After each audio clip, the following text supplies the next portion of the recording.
I have uncomfortable thoughts for most people about the industry. We keep talking about the other 80% ad nauseum. As long as I've been in the industry since, I got in the CrossFit world, we had Greg Glassman was talking about his fight against sugar and obesity and metabolic disease. And it was awesome, but nothing actually happened. So we keep getting the same people coming in and out. And I think we just have to make a decision. Like, are we going to really talk about it all the time? Or are we actually going to do things that substantially change that? And that means a complete mental shift into like, well, what are we actually doing here? Does our model need to completely be redone?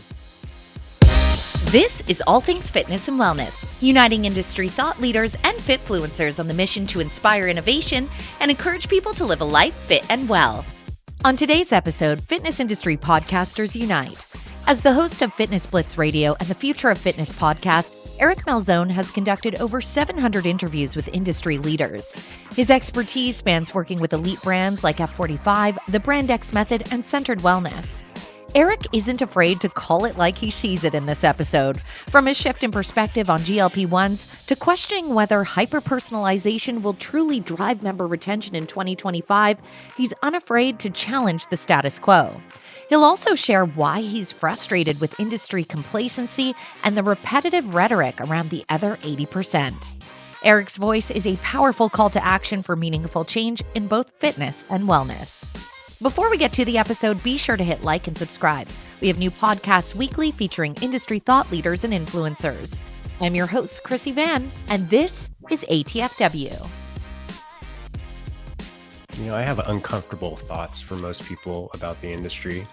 I love that. Tell me more. Okay, yeah, it's just. You know what? We're just going to dive right into here because yeah. I have Eric Malzone here, and I love when a podcast just starts out of nowhere because it's really us having a conversation. And where we're leading in here, he's asking me the podcast question of what would be the main takeaways that we want. And your response just now is, I have some uncomfortable thoughts about the industry. And as an interviewer, that makes me curious because I know, Eric, not only do you have a wealth of hands-on industry experience, you're coaching others, you're also cultivating conversations through the podcast collective. So tell me more about these uncomfortable thoughts heading into 2025. Yeah. Okay. You got it.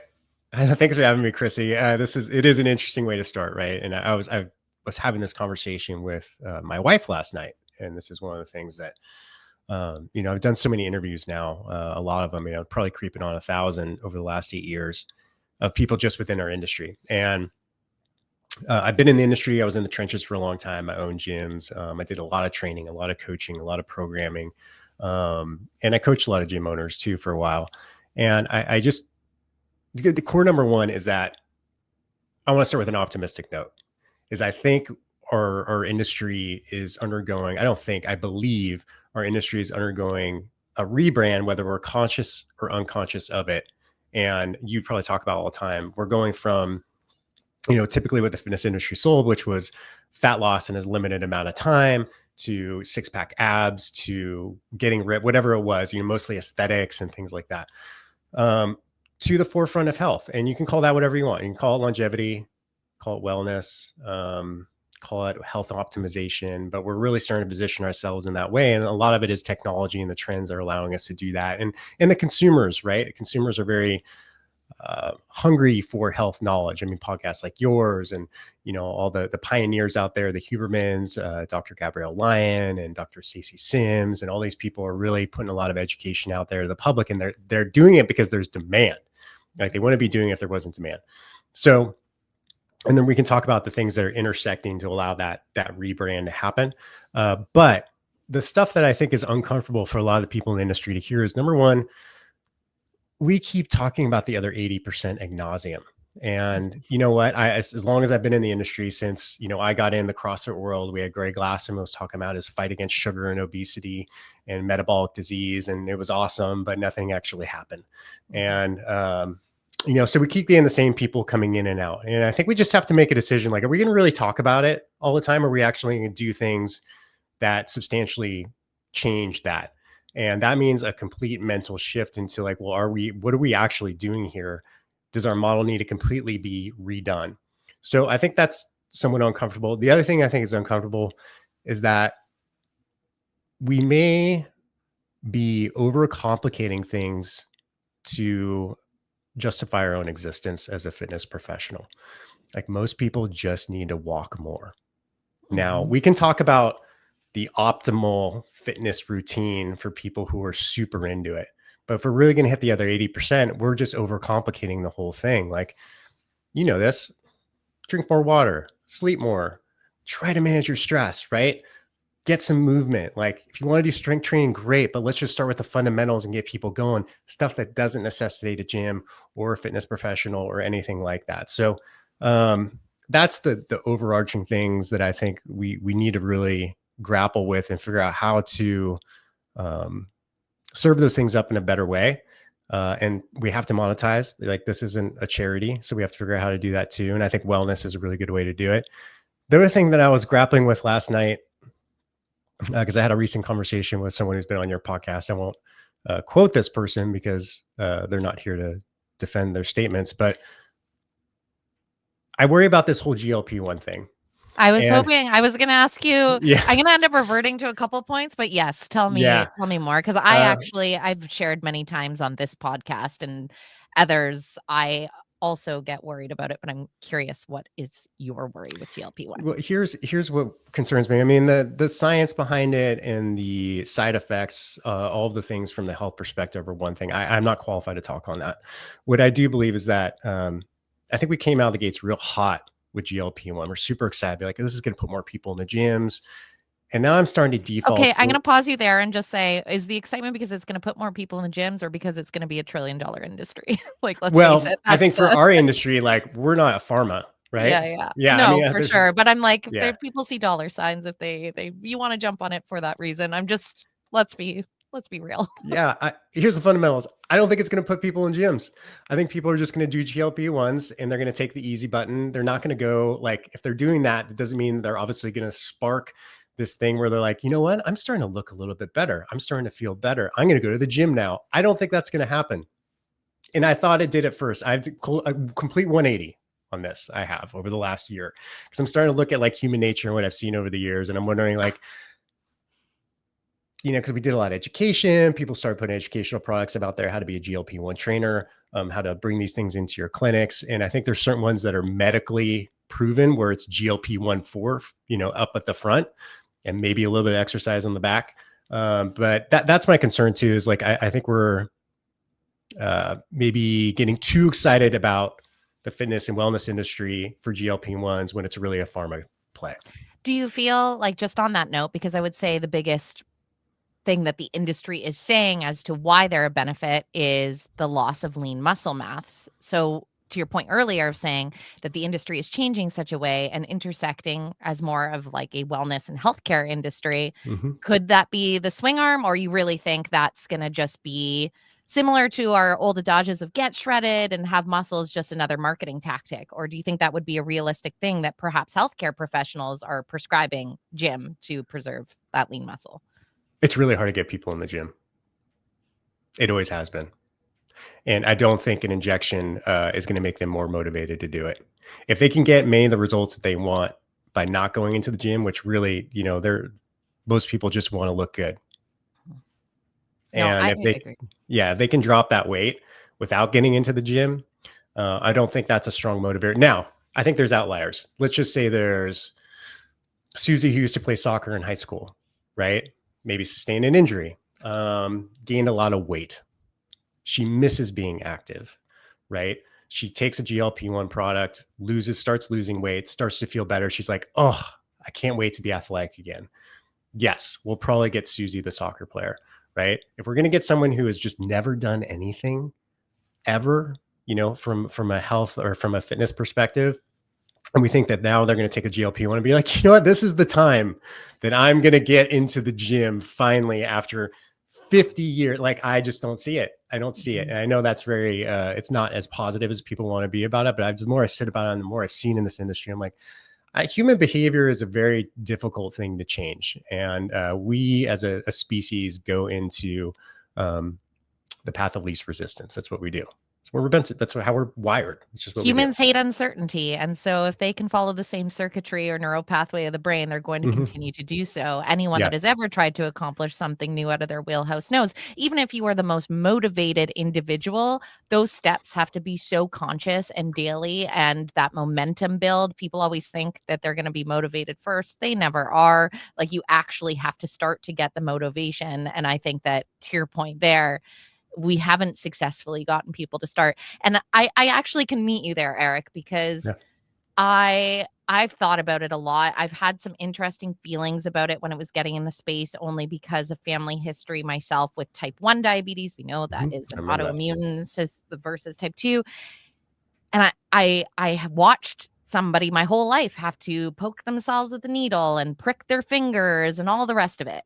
And then I think about people that are just doing this. So, like, let's remove the people that have, severe obesity and they're like, it's GLP-1 or I need bariatric surgery. Like, both of those are extreme measures.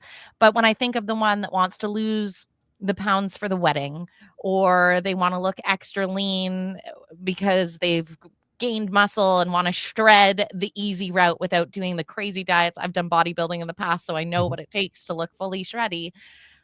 I find it kind of wild that the choice is then to inject yourself with medication that, to a large degree, in a lot of instances, makes you feel quite unwell throughout the process. Like, Yeah. to me, and so that's where I get what you're saying. As human behavior, they're willing to, like, pick it up, jab, perhaps feel unwell to get that result. It's just kind of like, obviously, that's their version of the easy way out. And so how do you shift it? But you did start this off by saying, yes, we're going through a rebrand, and maybe there's different ways that we need to look at it. So do you feel that there is a solution? Like, we're quite literally trying to crack the code on human behavior. So has your brain actually floated into that arena of what could it be then? Or is this just, do we have to work with who we have and we're fighting for the 20? Yeah, I think it's getting proven out right now. And just in recent interviews too, I think there's a couple major things. Like, we look at GLP-1 is part of this too. And I realize, like, I'm completely contradicting myself in so many different ways, but that's okay. I don't care. This is We're just the allowed to way. change our opinions. It's the Yeah, beauty of yeah. life, right? We get more info. We are malleable creatures. So own it. And I'm not an expert on anything really, other than I just observe and I ask a lot of questions and I come up with some opinions every once in a while. But when you look at, like, I think AI driven personalization is a big factor. I think like we talked about, the consumer demand for health knowledge, especially the younger generations, are really, they're really concerned with their health and wellness. It's crazy. Like, just the lack of drinking and, the desire to do things that, I wasn't even thinking about in my 20s. Right. I just wasn't. There's that shift too. So, and what I mean by, like, AI driven personalization is, I had a really interesting conversation this week with Dan Garner from Vitality Blueprint. So they take blood tests and they very, very detailed reports. And then they essentially have taken Dan Garner's brain and Dr. Andy Galpin's brain, and they're putting it into an algorithm, right? So you can get the blood work done. You get all these recommendations, very detailed. Now they're going to make that massively accessible to fitness professionals, performance professionals, so that they can work around the scope of practice issue when it comes to blood work. So, like, we're going to get, at a very, very low price point, highly personalized, driven by, data, driven by AI, that's going to be mass accessible. So that is super interesting to me. I think that's really, really cool. And that's just, we're talking about not just blood work, but genetics and wearable data on a constant factor, all kinds of things, customized nutrition. Right now it costs a lot of money, but it's actually not as bad as I thought. Like, the Miura program is much less than I thought it was going to be. I thought it was like $40,000-$50,000 a year US, and it's much less. So, and then longevity science. I think you start looking at different things like, not just the stuff that's super accessible, like the wellness routines, the contrast therapies, the red lights, even peptide science is really interesting. Other than GLP-1s, there's a lot more peptides out there. And then just recovery science, how we recover faster and better through a lot of different methods is really cool. So, with all that being said, like, that's part of the program now, right? That wasn't. It used to be traditionally someone walks into a gym, they get onboarded, maybe they meet with a personal trainer. Here's all the equipment, right? Like, good luck. Now we're like, we can Go actually forth. take yeah, go forth, and we wish you the best. Maybe you get some personal training and the personal trainer does the same thing, right? This is what they have, is they're not going to do blood work. They're not going to do all the stuff that we can do now. So I think we're seeing all these tools come about, and now we're figuring out like, well, how do we interface with them the best? How do we mix them together to have the best formula, and how do we work with the most people? So that's what I meant when we're starting to like really position. And I talk to a lot of trainers and coaches, and people are starting to come to them first with health questions versus their doctor. Mhm. That's really interesting. That's human behavior that we can start to recognize, is like people are coming to them about, like, my gut's a little messed up, right? Or I'm not sleeping well. Like that's starting to come up in the personal trainer conversation or the coach conversation. And that hasn't always been that way. Well, and I think that's twofold, obviously, especially when we look at Gen Zs that are coming up. They're getting so much information Oof. online through TikTok, Instagram, and muddling through that. People really feeling like an expert before they even show up to the coach or trainer asking the question. Yeah. But also, I mean, I know that you live in the States, but you've lived in Canada as well. And generally, over here, we've had a pretty robust healthcare system. It's not the same system anymore. Like if you are actually wanting to get a problem resolved, you are going through a lot more hoops. And granted, over here, I don't get a bill at the end of the day, but I'm still waiting a very long time to have answers, and time with your practitioners is minimal. Maybe you get the question after you have waited 6 months for the appointment. And so, as a byproduct of a little bit of destruction of our systems, I think people are looking for more outlets of how can I take more accountability and control of my health, and where can I take that, and where can I ask those questions. But you mentioned, and I know that you've had this huge career working with trainers and coaches, and coaching others in this arena. When it comes to scope of practice, how do we keep up as an industry as well? Because I feel like there's a lot of great responsibility that comes then when we are getting these heightened levels of questions. But I also feel on that same side of the coin, we are an avenue that could step up to the plate, but there's a little bit of risk there, I feel. Yeah. Well, I think when you look at scope of practice, you just have to really take a good look at what you can do and work within those parameters. It's like, it's not super complicated. I mean, there are certain things, maybe depending on the state you live in or the country you live in, you have to really understand, like, what can you talk about when it comes to nutrition? Where are you limited? And state by state in the United States, that's how it works. So you have to know, if you're in California, if you're in Montana, what you can actually talk to, or what has to be a registered dietitian or what it may be. And then you partner, right? If you can't do it, then you partner, or you find the tech now that can do all this for you. And that's what I'm talking about. It's like, it's all tech enabled. I can use a vitality blueprint. I can use a 23andMe. I can do all these different things, have all this information, have it accessible. And here's the biggest thing, when it means, like, when a coach and a client get together, or a trainer and a client get together.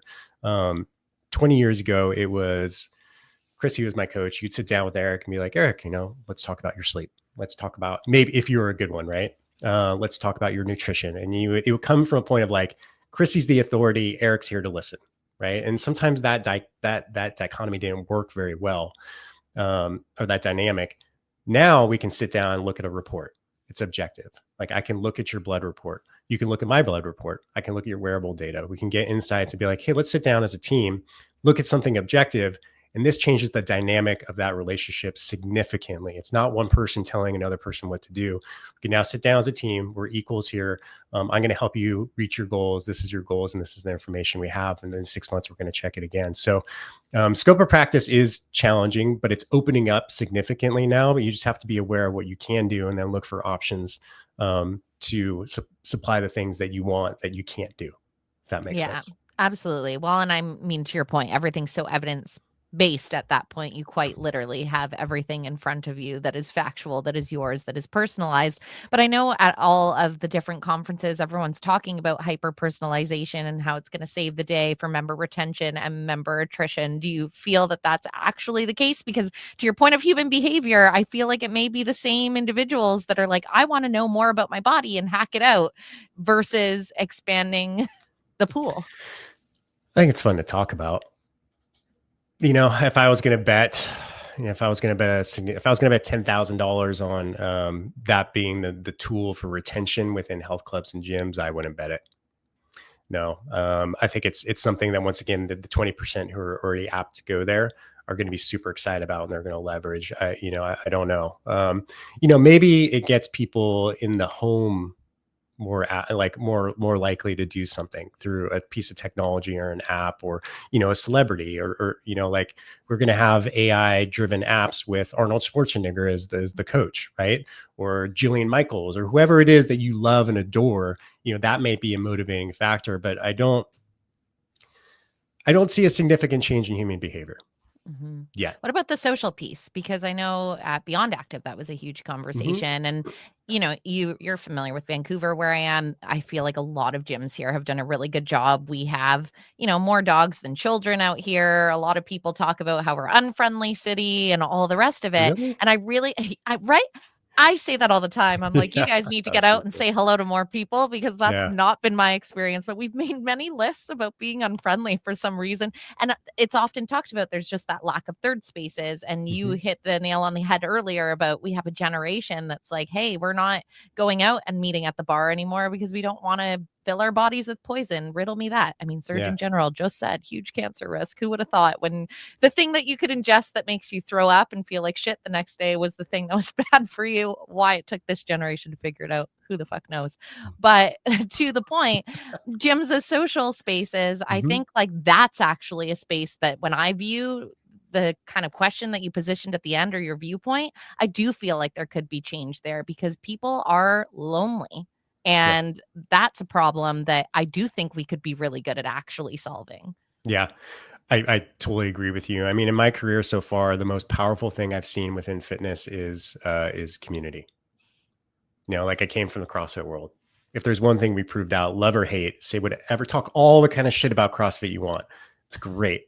You can't deny the community in CrossFit drove a lot of new people into the doors. I saw it every day. I saw it every week. And did we keep them there all the time? No. And that's the problem, right? Did they stay forever? But did they come in and they stay longer than would have without community? 100% confident. Yes, they did. And I think that's something that's really critical. I mean, community and social wellness. I love all that. I'm not exactly sure what it means. It's cool words put together.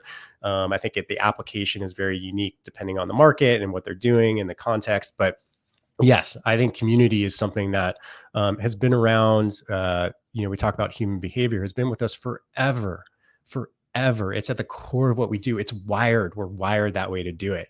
And I think that's something we're always trying to fight is like human nature is like, what are we actually wired to do? And we're always trying to fight against it, go upstream. But if we kind of run with it, like things like, hey, we have a tribal instinct, right?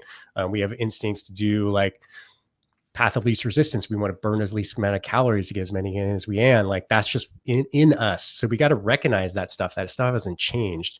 So yes, I think community is extremely powerful and how you can harness that. It really depends on your creativity and the community that you serve. Yeah, I've seen a lot of great examples. I think when we were on our podcast of podcasters at Beyond Active, I That's even right. said That it was because fun. I was like, running clubs are dating. Like that is the modern people are so done with dating apps. And you do have to think out of the box that way because people are craving, like out of anything they're craving, I think that's what they're craving most. And obviously that's relevant to my personal demographic. I'm a millennial, but like when you look at the boomer generation, like all their children now out of the nest, like they're equally, I've gone to a lot of gyms that are specifically for active aging. Like if they've had Mhm. health issues, we have a couple programs here that are for heart health and like the friendships that are forged and they keep coming because it's the coffee that they're having after the workout kind of thing. So Yeah. it's really, I think, the basics, and to your point of overcomplicating it, there's some basics that we're still missing, and perhaps that's where the key is. But we know that we're heading into a full pull year where everyone's calendars are going to be, I'm flying here for this show, I'm flying here Yeah. for that show, and you go to the shows, and there's the conversations that crop up at every single one of them. What do you think maybe the top 3 conversations are going to be that will dominate when we're meeting up this year? I don't think it's going to be that different than last year. I think GLP-1s will continue to be the thing. AI, artificial intelligence. I don't think there's a day that goes by that artificial intelligence has come up some way, somehow. Um, and longevity. I don't think it's going to differ. I don't think there's going to be anything that's going to come back and surprise us this year. But I think that's the stuff that people are really focusing on because it's sexy and it's fresh and it's cool buzzwords. I'm sure 6 months from now, I'll probably see an event and there'll be some new buzzwords and we'll be like, oh, okay, great. But that's what we do. That's just what we like to do as an industry. We like to create a couple buzzwords every year and we run with it. We get really excited about it. People talk about it. They get on panels and discuss it. And, does it change the fundamental pieces that are happening at the ground level, where we interact with our clients and our communities? Sometimes, I think the innovation, that truly works is less sexy than the buzzwords, right? Like, we talk about community again, and it really depends on where you are and the population you serve. In New York City, a remedy place or a other ship is a really cool concept that's getting people in the doors, right? It's Beats I Happy loved Hour. Othership. Yes. So cool, right? So Oh good. God, I Oh wish I my had God. one. Like I have always done contrast therapy. Well, I'm upset because it like obviously OG'd in Canada and I was like, Yeah, why come to the West Coast? Vancouver seems Um, like a great place for one, right? Robbie, what's 100%. up? Like, Yeah, right? Like, come on, let's get yeah, pitter patter, go get at her. And yeah, to your point, like I was like, for me and for so many people, I'm like, that is way better than a happy hour. And I've done so many different contrast therapy places. I'm not like sponsored by Othership or any of the rest of it. But when I did that experience, I was like, holy shit, they get it. yeah. They figured out a formula there. Yeah. And the Veneris cover a lot of really cool stuff too, like the social aspects of like running and rucking clubs. Like that's never going to be on stage at a Beyond Active or a Connected Health and Fitness, but that stuff is really fundamental to what we do as an industry. And, you get something like New York, and then I'll give you examples of something here. I live in a town of 8,000 people in a little ski resort. There's a lot of really, our community, the Wave is our community based gym. And same thing. It's got all the kids stuff. It's got, stuff for older adults. It's got a lot of community events. It does all the blood drives. It does all these things. So it's just the central place where people go. It's got a great sauna that's too small. And not complaining, Art, but we could use another one. But then also there's really cool things that the community does. Like my wife's shared co-working space. They have a challenge now they constructed for who gets the most vertical at the ski resort. And Oh, that's it's awesome. really funny. So it's this, he just one of these nerds, like pulled in the AI, has a list, and then it's got like a GPT that essentially like stock or like makes fun of everybody in the group, right? Like, oh, Chrissy's obviously too busy with her Instagram to get her Oh, that's vertical this week, right? And amazing. like, Who doesn't and love getting roasted by AI? yeah, right. And it's just this really cool community board but everyone's getting more active. Like everyone's getting more competitive with it. Everyone wants to be out. They don't want to be the person last, right? So it's like you find these different ways to build community around that. Accountability is incredible, but that won't make stage, the stage at an event. And we'll talk about because we love our buzzwords too much. Yeah, it's interesting just your demeanor, and I know that like you've lived a life or you've moved around, had different experiences, and obviously an out of the box thinker. And so when you're speaking to the creativity aspect, I see you light up and be excited because you're like, haha, they get it. And I know you were like, I have some sentiments entering this year. Some of it may be even contradictory to what I was thinking before. But I feel like there's a little essence of frustration almost from yourself, and I could be interpreting it wrong, but, like, tell me more because I'm getting that sense of, like, what do you if it seems like you kinda just wanna shake the industry and say something. Yeah. I do. I'm not sure what it is that I want to say yet. I talk about this a lot. I talk about the coach's journey, right? And some of the smartest people that I respect in the industry the most have all gone through this, from Rob Wolf to Kelly Starrett to Mike Robertson or Joel James, like all these people that I really admire. You start off in this industry, and I think a lot of people actually haven't worked in the trenches as a coach, and I think that's critical to understand how human behavior changes. That's what we're in. Like, let's boil it down. We're into human behavior change. That's the industry that we're in. So as a coach, you start out, you maybe get a certification or two, right? I'll use myself, young Eric, the asshole. I'm like, I got a CrossFit certification. I read a book about paleo. Everything I see can be solved by CrossFit and paleo, right? Everything, right? That was just my life. I was in arguments at a bar with the bartender because she was a trainer who did whatever, XYZ, other things. And so, I was so convinced. And then I started to learn a little bit more. And then I started to learn a little bit more. I started going outside of my fence. And then I realized I knew nothing, right? So 5-year span of just like eating crow, constantly changing my programming, constantly thinking like, you know what, I need to burn this all down and start again. Like I did it wrong. And then as soon as you start to get more education, you start to learn more and you start to realize, you know what, it's not that complicated. Like we just need to get people to move more. We need to get in their head. We need to find out what motivates them, and get them to do little simple things along the way. And that's when you start to get like that real mastery, and you stop ripping on other people's methodologies and you start having respect for people who are out there doing the work and doing on the same journey. And I think like what we see at more of the high level of the industry events is branding, right? Or tech buzzwords or things like that. But let's just talk like, are we actually making a change, or are we just up here talking about stuff and patting ourselves on the back? And that's, I think, what I get frustrated about is like, you're a great speaker. That's a great topic. I enjoyed it. Now let's get back to reality. Like, are we getting to this other 80%, or are we just kind of fluffing up with new technology and doing the cool circuits across the country and the world, right? So yeah, I guess you're right. You may have just pointed it out. Thank you, my psychologist, Chrissy, that maybe I'm a little frustrated and I want to see some things really change. I just want to see us do better. Mm-hmm. That's all. Well, and that's very fair. Your feelings are valid. Thank you. Thank you. Woo, there we go. Yeah. No, but genuinely, you have been in this industry for such a long time. So I think it makes a lot of sense when, God, you've probably done so many reps at all these different things. And so to your point, you're hearing the same thing over and over and not seeing the collective change. So it is a growing industry at the same time financially. Yeah. So, some of those pats in the back warranted, even if they're not hitting it. But it's just kind of like, maybe it begs the question of, is that focus really there to garner the 80%? Or is it just a conversation we're having without action?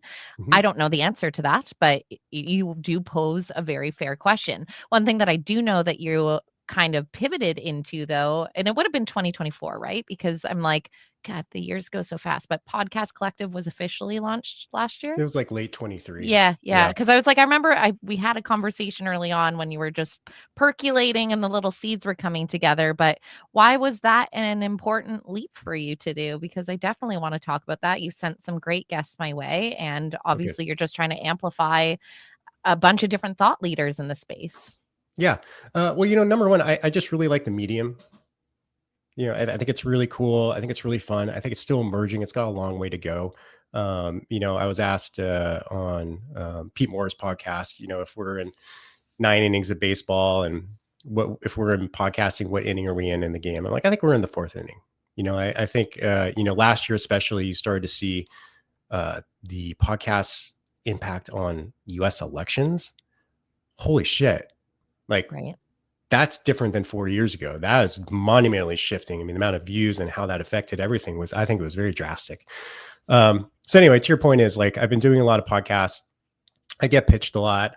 There's a couple of things that I feel like can be improved, and I just want to focus specifically on our sector, fitness, health, and wellness. And I don't think it's, from the point of like, when people come to me and they get pitched to me to be a guest, or when I finally get them on air, there's a lot of things that need to be improved, that can be improved and optimized, from, hey, how do we build relationships with people in our community? How do we offer value to the podcasters and the media creators so that, it's not just a one-way thing. Like, mm-hmm. It has to be a symbiotic exchange. It's got to be value, right? We have to be constantly creating value for each other.